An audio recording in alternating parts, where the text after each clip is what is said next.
السلام عليكم ورحمة الله وبركاته. معاكم مروة أو مامة عدي. النهاردة هتكلم معاكم عن الضجة اللي حاصلة النهاردة، وهي الشهادات اللي طرحتها بنك مصر والبنك الأهلي المصري وكل التفاصيل الخاصة بيها. ولو انتوا عندكم شهادة الأفضل ان انا افكها، طب لو فكتها هخسر ايه، وازاي احسب النسبة بالظبط اللي انا هكسبها من الشهادة. وهديك كل التفاصيل النهاردة، والفيديو ده مهم جدا جدا جدا، ويلا بينا نبدأ الفيديو. في البداية بنك مصر والبنك الأهلي طرح شهادة اسمها طلعت حرب بنسبة 25% و22%. طب أنا نسبة 25% دي ايه هي نسبة 25% وايه هي نسبة 22.5%؟ نسبة 25% دي لو حضرتك حاطط مثلا 100,000 جنيه، تمام، وهتستردهم. مثلا احنا عملنا الشهادة في شهر واحد، هتستردهم شهر واحد. لو احنا عملنا الشهادة شهر واحد 2023 هنستردهم شهر واحد 2024، بس مش هنستردهم 100,000، هنستردهم 125,000. يعني الاسترداد بيكون في نهاية المدة، تمام. يعني يبقى تاني الاسترداد بيكون في نهاية المدة. لكن 22,500 لو احنا معانا 100,000 جنيه، يعني لو احنا بنتكلم على 100,000، تمام، اهو هو المبلغ بتاعنا.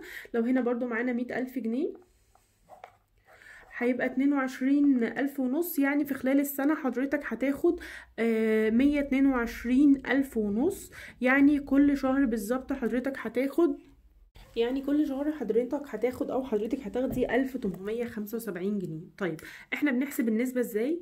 المفروض ان احنا بنحسب النسبة بنتكلم عليها. لو احنا عايزين نحسب 50,000، تمام، ادي 50 ونحط 3 اصفار في 22 مثلا ونص في المية، يبقى احنا هناخد 11,250 جنيه في خلال السنة.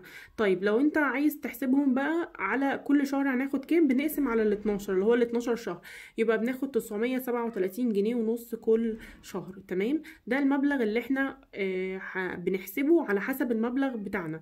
تاني، لو انا عندي مثلا 20,000 جنيه، ادي 20 وتلات اصفار 20,000 في المبلغ اللي هو النسبة اللي هي 22.5، تمام، وبنعمل علامة في المية أو بنعمل 4,000 ونص، تمام. هقول لكم برضو طريقة تانية لو محدش عنده علامة في المية.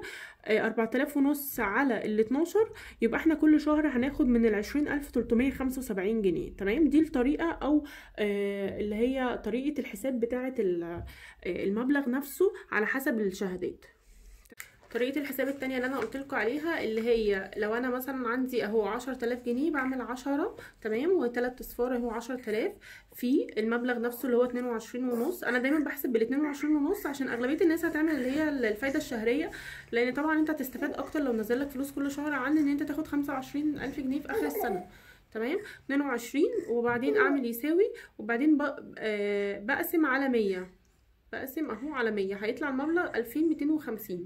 ده المبلغ اللي هو المفروض ان هو بيطلع لك في السنة. طيب لو انا عايزة اعرف في الشهر، يبقى بعمل برضو يساوي تاني واقسم على ايه، واقسم على 12 اللي هو 12 شهر، هيطلع 187.5. هو المبلغ برضو اللي طلع لنا قبل كده اللي هو 187.5. يبقى انا كده وضحت النسبة ازاي احسبها على حسب المبلغ اللي مع حضرتك او مع حضرتك. طيب احنا دلوقتي عندنا في ناس عاملة شهادات وفي ناس معاها فلوس. طبعا لو معاكي فلوس مش محتاجاها او متجمدة، يعني ممكن ان انتي تحطيها شهادات، او لو انتي بتستثمري يعني في موضوع الشهادات ممكن ان احنا نحطها شهادات، دي مفيش فيها اي مشكله. لو انتي مش محتاجاها خلال السنه، لان السنه بتعدي بسرعه. وطبعا يعني الفرق الفلوس دي طبعا اسالوا فيها يعني، والمصداقيه مصداقيه اللي هي الحلال والحرام، انا ما بتكلمش في حلال وحرام خالص.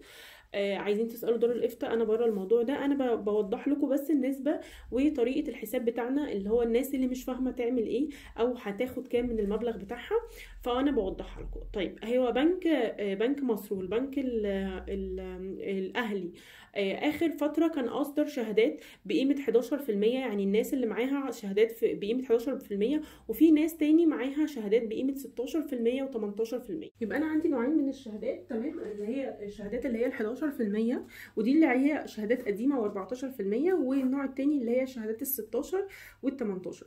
16 وال 18 دي كانت اخر اصدارات، يعني كانت منزلاها البنك مصر والبنك الاهلي، تمام. تقريبا كان السنه اللي فاتت في شهر 2 او شهر 3. فدي في الغالب مش هيكون عدى عليها لسه سنه. والشهادات اللي هي ال 16 ال 18 مش هيكون عدى عليها سنه. لو كسرتها برضو هتخسر فيها، او ان هي قربت تنتهي، والشهاده اللي هي 16 دي مش هيكون عدى عليها 6 شهور. طيب بالنسبه للناس اللي هم شهاداتهم 11% و14%، امتى انا اكسر الشهاده، او ازاي احسب مكسبي من الشهاده وخسارتي من الشهاده؟ اول حاجه، هو كلام موظف البنك بيقول ان احنا بنخسر 14% من قيمه الشهاده عند كسرها. طبعا ال 14% هي نسبه بتزيد وتقل على حسب ايه، على حسب انا عدى عليا 6 شهور. تمام. فيعني بعد الست شهور هما بيبقى ليهم حسبة كده معينة، ان انت يعني كل ما الشهادة فترتها قعدت فترة طويلة كل ما انت بتخسر اكتر من ناحية كسرها. يعني انا لو كسرت الشهادة بعد 6 شهور غير لما اكسرها بعد سنة، غير لما اكسرها بعد سنتين. امتى اخسر؟ لو كسرت يعني امتى اخسر اكتر؟ سنتين. تمام. يعني لو انا عندي 3 فترات، عندي 6 مثلا شهور، وعندي سنة، وعندي سنتين، وهي طبعا شهادة 3 سنوات، امتى هتكون نسبة خسارتي اعلى؟ لو انا كسرتها عند السنتين. لو كسرتها عند 6 شهور هتبقى في نسبة خسارة، بس هما يعني مش زي الخسارة بتاعت السنتين، لان هما ما لحقوش ينزلوا نسبة فوائد عالية. تمام. يعني تقريبا بنخسر الفوائد كلها في 6 شهور. سنتين هيبدأوا يقصوا من المبلغ نفسه، من مبلغ الشهادة نفسه. امتى انا اعرف اكسر شهادتي امتى وما اكسرش شهادتي امتى؟ لازم علشان اعرف انا هكسر شهادتي ولا مش هكسرها، اعرف انا هخسر قد ايه، وفي خلال السنه دي الشهاده بتاعتي هتنزل لي كام، واجمعهم على بعض. يعني مثلا يبقى زي ما قلت لكم كده، لو هي 100,000 جنيه وانا الشهاده بتاعتي هخسر فيها 10,000 جنيه، وفي خلال السنه دي اللي هو يعني من شهر 1 لشهر 1 الجاي هينزل لي فيها برضو 10,000 جنيه. تمام. يبقى الاجمالي كله كام؟ 20,000 جنيه. تمام.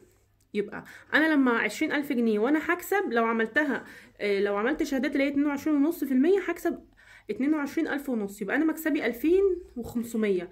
لو انت حاسس ان المبلغ يستاهل اكسر الشهاده. تمام.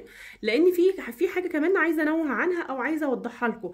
انا لما اكسر الشهاده بتاعتي، لو انا يعني مكسبي طبعا قليل، بس لما اجي اكسر الشهاده خلال السنه دي، السنه الجايه ما فيش شهادات خلاص 11%. شهادات ال 11% دي تقريبا اتلغت.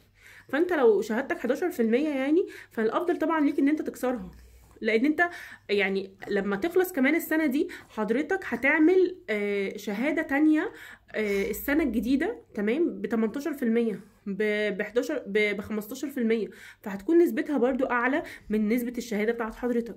دي وجهة نظري. طبعا لو حد ليه رأي تاني ممكن يكتب لي في الكومنتات وانا ارد عليه، ونعمل يعني ان احنا يعني نتكلم او نتشاور في الموضوع ده. تمام. طيب يبقى انا عندي، لو انا دي في حالة ان انا كسبت. طب في حالة ان انا خسرت، حضرتك هتعرف منين ان انت خسرت؟ هتعرف برضو لو هما 100,000 جنيه. تمام. هعرف منين ان انا خسرت لو هما 100,000 جنيه، وحضرتك هتخسر منهم 15,000 جنيه، وهتكسب خلال السنة او هينزل لك فوائد خلال السنة 10,000 جنيه، هيبقى 25,000 جنيه. وحضرتك هيطلع لك 22,500. يبقى انت كده خسران ولا كسبان؟ خسران 2,500. يبقى انت كده ما تكسرش الشهاده. طيب منين اعرف يا مامة عدي اني يعني هعرف ازاي وانا بكسر الشهاده هخسر قد ايه؟ قدامك حاجتين. يا اما طبعا خدمه العملاء مش هتفيدك بحاجه، وهيقولك لازم تروح الفرع عشان نبقى واضحين. انا قلت دلوقتي هعرف ازاي هخسر كام من الشهاده. اول حاجه من عن طريق البنك، او من عن طريق خدمه العملاء بتاعه الابلكيشن. حضرتك بتنزل الابلكيشن بتاع بنك مصر او البنك الاهلي، وبتدخل بتسجل يعني البطاقه بتاعتك ورقم السري وكل البيانات الخاصه بيك، بيفتح معاك الابلكيشن عادي، مفيش مشكله بكل سهوله. بس الاول اتاكد ان هم مفعلين لك خدمه الابلكيشن عن طريق خدمه العملاء، وبتعرف من عن طريق الابلكيشن كل حاجه. في بتدخل على الشهاده نفسها، في كده زي يعني تاب كده مكتوب عليها، بتدوس عليها ومكتوب عليها استرداد الشهاده او قيمه استرداد الشهاده. بيقول لك بقى مثلا لو شهاده مثلا ب 10,000 هتخسر قد كده، لو شهاده ب 100,000 هتخسر قد كده. فبيقول لك الشهاده دي هتخسر فيها ايه، وهيديك كل التفاصيل. لو لقيت الاتنين مع بعض وحسبتهم ولقيت نفسك خسران، ما تفكهاش. لو لقيت نفسك كسبان فكها، عشان اعتقد ان هم هينزلوا شهادات برضو بفايده تانية، برضو هتبقى فايدات اعلى عموما اكتر من 11%. احسبها صح قبل ما تاخد الخطوه. انا عايزه اوضح لكم برضو ان انا ماليش علاقه بالاقتصاد يعني، بس انا عايزه يعني، والقناه دي ملهاش علاقه بالاقتصاد، بس هي بتتكلم عن الاحداث الحصريه اللي بتحصل عموما، والحاجات اللي احنا بنعدي بيها في يومنا وهي قناة اصلا نسائية اكتر، ما هي بتتكلم عن الاقتصاد. وميرسي لوقتكم، ويا ريت اكون فدتكم، وبليز لايك وشير وسبسكرايب للقناة عشان نوصل ل1000 مشترك. وفيدوا اي حد حابب ان هو يحسب النسبة بتاعته ويعرف يفك شهادته ولا لا بالفيديو ده. ولو عندكم اراء تانية مختلفة عن ارائي بليز اكتبوها لي في الكومنتات. وميرسي لكم لوقتكم، ويا ريت اكون فدتكم.